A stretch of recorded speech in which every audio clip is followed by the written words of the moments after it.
બુલેટિનમાં આપનું સ્વાગત છે। સાણંદ ખાતે વોલીબોલ ટુર્નામેન્ટ યોજાઈ।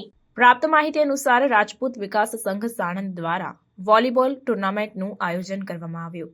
અમદાવાદ જિલ્લાના રાજપૂત સમાજના યુવાનો જાગૃત બનીને એક બને અને યુવાનોનું સ્વાસ્થ્ય સારું રહે તેવા ઉમદા ઉદ્દેશ્યથી ટુર્નામેન્ટનું આયોજન કરવામાં આવ્યું।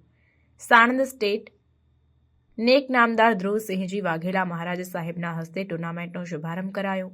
સાણંદ શહેર કોંગ્રેસ પ્રમુખ અરવિંદસિંહ, શહેર ભાજપ પ્રમુખ વિરેન્દ્રસિંહ, આમ આદમી પાર્ટીના ગુજરાત પ્રદેશ સહમંત્રી કુલદીપસિંહ ખાસ ઉપસ્થિત રહ્યા હતા।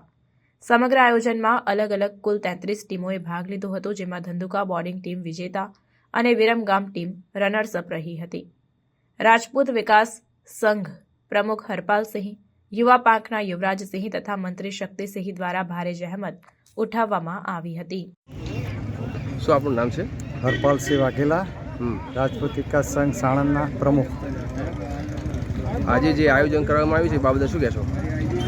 આજના આયોજન પાછળ એક યુવાનોને ભેગા કરવાના, યુવાનોમાં જે શક્તિ રહેલી છે એને બહાર લાવવા માટેનું, અને એક યુવાનો ઓળખાણ થાય એકબીજાને, મેઇન હેતુ આ છે। અને બીજું યુવાનોને સંદેશ શું આપશે સમાજ બાબતે? સમાજમાં યુવાનો આ સ્પોર્ટ થકી બી આગળ વધી શકે છે। ઘણા કિસ્સા એવા છે કે જ્યાં સરકારી નોકરીઓ કે એવું હોય ત્યાં સ્પોર્ટની બી અનામત કોટા હોય છે, તો આમાંથી બી ઘણા એ કરી પોતાની શક્તિ વિકસાવી અને બી આગળ વધી શકે એના માટેનો હેતુ છે। આ ટુર્નામેન્ટનું આયોજન કરવામાં આવ્યું છે, એ કઈ જગ્યાએ કરવામાં આવ્યું, કેટલી ટીમોએ ભાગ લીધો છે?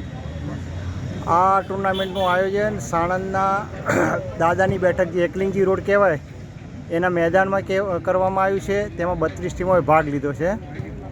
કોણ કોણ ઉપસ્થિત રહ્યા હતા? ને અત્યારે સાણંદ ઠાકોર સાહેબ શ્રી જયશિવસિંહ અને ધ્રુવરાજસિંહ,